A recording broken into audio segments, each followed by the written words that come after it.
बिस्मिल्लाहिर्रहमानिर्रहीम। अस्सलाम वालेकुम। खुश रहें, आबाद रहें, जहाँ भी रहें हैप्पी रहें और हेल्दी रहें। तो मैं हूँ फ़ायज़ा और वेलकम करती हूँ आपको चटपटे पकवान में। चटपटे पकवान में आज आप लोगों से शेयर करूँगी एक इवनिंग स्नैक की रेसिपी जो खाने में बहुत ही टेस्टी है और घर में रखी हुई कुछ ही चीज़ों से बनकर तैयार करेंगे। इंशाल्लाह इवनिंग स्नैक्स की ये रेसिपी आप लोगों को बहुत ही पसंद आएगी। रेसिपी पसंद आए लाइक कर दें, चटपटे पकवान को सब्सक्राइब भी कर लें। तो चलें जल्दी से स्टार्ट कर लेते हैं और बनाते हैं जी मज़ेदार से ये इवनिंग स्नैक्स। यहाँ पर मेरे पास है तकरीबन 1.5 कप के बराबर मैदा जिसे मैंने अच्छे से छान लिया है और एक बाउल में शामिल कर दिया है। तकरीबन 2 टेबलस्पून इसमें ऑयल या घी शामिल करें। इसके अलावा हाफ टी स्पून इसमें डालें नमक और 1/4 टीस्पून इसमें शामिल करें अजवाइन। आप जीरे का भी इस्तेमाल कर सकते हैं, उससे भी अच्छा टेस्ट आएगा। सब चीज़ों को अच्छे से मिक्स कर लें। जो ऑयल मैंने इसमें डाला है मैदे में अच्छे से कंबाइन हो जाना चाहिए। ये देखें कुछ इस तरीके से।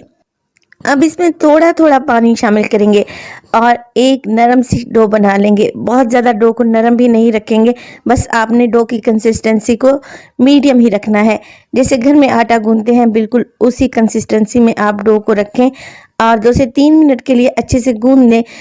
और अब एक प्लास्टिक रैप लूँगी मैं और उसमें इस डो को अच्छे से कवर करके रख दूँगी क्योंकि गर्मियाँ हैं और बहुत जल्दी से ये डो सूखने लगती है।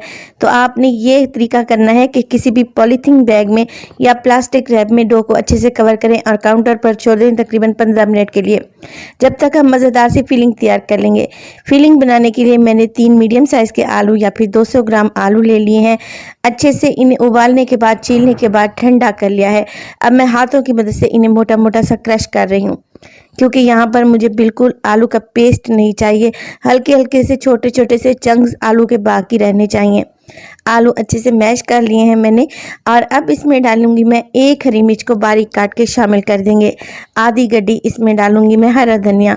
अब बारी आती है मिर्च मसालों की, तो मसालों में डालूंगी तकरीबन हाफ टी स्पून नमक। आप अपने टेस्ट के मुताबिक कम या ज़्यादा कर लें। तकरीबन 1 टीस्पून इसमें डालूंगी सुरख मिर्च का पाउडर। हल्दी डालूंगी 1/4 टीस्पून। धनिया पाउडर तकरीबन 1 टीस्पून। इसके बाद मेरे पास है साबित सफ़ेद ज़ीरा, ये शामिल कर देंगे 1 टीस्पून। और इसमें डालेंगे चाट मसाला तकरीबन 1/4 टीस्पून। तो ये सारी चीज़ें घर में ही मौजूद होती हैं। सब चीज़ों को आपने अच्छे तरीके से मिक्स कर लेना है और नमक की मिकदार यहीं पे चेक कर लें। अगर आपको कम या फिर ज़्यादा लगे तो आप इसी हिसाब से नमक की मिकदार को सेट कर सकते हैं। मज़ेदार सी हमारी फिलिंग तैयार है। डो को भी अच्छा खासा रेस्ट मिल चुका है। चलें जी चेक कर लेते हैं।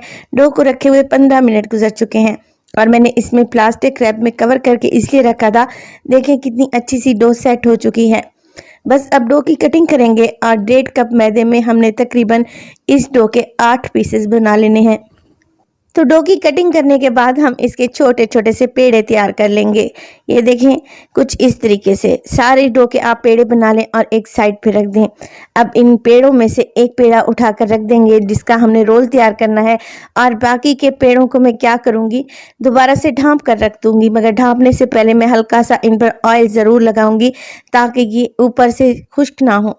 तो आपने भी लाजमी इनको हल्का हल्का सा ऑयल लगा के रखना है। जो एक पेड़ा मैंने बचा कर रखा हुआ था उसको हमने उंगलियों की मदद से हल्का सा चिपटा कर लेना है। तो काउंटर पर हल्का सा मैदा डस्ट करें और बेलन की मदद से इसकी एक छोटी सी रोटी बना लें। रोटी आपने बहुत ज़्यादा बड़ी नहीं बेल लेनी क्योंकि ये देखें छोटे छोटे से ही मैंने भी यहाँ पे पेड़े बनाए हैं। तो इसकी एक मीडियम सी छोटी सी रोटी तैयार कर लें। देखिए बिल्कुल इस साइज़ की रोटी तैयार हो चुकी है। चलें जी इसका एक मज़ेदार सा रोल तैयार करते हैं। मेरे पास है यहाँ पे फोक या कांटा। अब कांटे की मदद से रोटी की एक सिरे पर हम इस तरीके से मोटे बनाएंगे। थोड़ा सा दबाकर आपने इस निशान को बनाना है। अब एक तेज छुरी ले लें और 1-1 इंच के फासले से आपने इस तरीके से कटिंग कर लेनी है। कटिंग करने के बाद मैं यहाँ पे क्रिएट करूँगी पेटल्स, पत्तियाँ बनाऊँगी जैसे गुलाब की पत्तियाँ होती हैं बिल्कुल इसी तरीके से। नीचे से हल्का सा आपने उंगलियों की मदद से इसको प्रेस करना है तो ये पेटल्स की शक्ल में आ जाएंगे। ये देखें माशाल्लाह से कितना आसान सा डिज़ाइन है और आप लोग जब बनाएंगे तो आपको बनाने में बहुत ही मज़ा आएगा। अब जो फिलिंग बना के रखी हुई थी तकरीबन 1 से 2 टेबलस्पून हम लेंगे और इस तरीके से हमने रोल के सेंटर में रख लेनी है। वीडियो स्टेज पर अगर आप लोगों को ज़रा सी भी अच्छी लग रही हो तो प्लीज़ वीडियो को लाइक कर दें और चटपटे पकवान को सब्सक्राइब भी कर लें।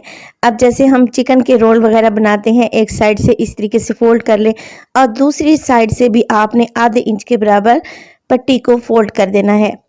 अब फोल्डिंग करने के बाद मैं क्या करूंगी, जो पेटल्स मैंने क्रिएट की थी उन पर हल्का हल्का सा पानी लगा लूंगी ताकि जब हम रोल बनाएं तो ये पेटल्स अच्छे से रोल पर चिपक जाएं।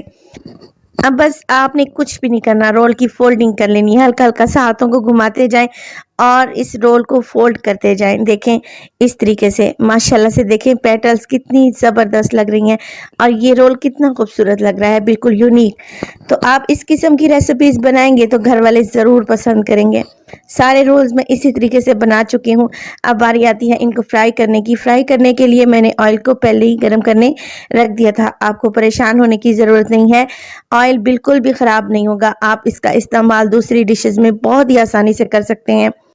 तो यहाँ ऑयल को मैंने गरम कर दिया था मीडियम टू लो फ्लेम पे। बहुत ज़्यादा आपने ऑयल को तेज़ गरम नहीं करना, वरना रोल अंदर से कच्चे रह जाएंगे और क्रिस्पी भी नहीं बनेंगे। मीडियम टू लो फ्लेम पे हम इनको फ्राई करेंगे। आप देख रहे हैं कि ऑयल में से कितने हल्के हल्के से बबल्स उठ रहे हैं। इसका फ्लेम बिल्कुल मैंने लो रखा हुआ है। जितना फ्लेम को लो रखेंगे उतने ही ये क्रिस्पी और ज़बरदस्त बनेंगे। बेहतरीन से हमारे इवनिंग स्नैक्स तैयार हैं। रेसिपी को ज़रूर ट्राई कीजिएगा, इंशाल्लाह रेसिपी आप लोगों को अच्छी लगेगी। रेसिपी पसंद आए लाइक कर दें, चटपटे पकवान को सब्सक्राइब कर लें और अपने फैमिली और फ्रेंड्स में भी शेयर किया करें। तो मैं आपको तोड़ कर दिखाती हूँ, माशाल्लाह से ये बेहद क्रिस्पी बने हैं। अपना बहुत सारा ख्याल रखिएगा, फाइज़ा को भी अपनी दुआओं में याद रखिएगा। मुझे दीजिए इजाज़त, टिल देन अल्लाह निगहबान।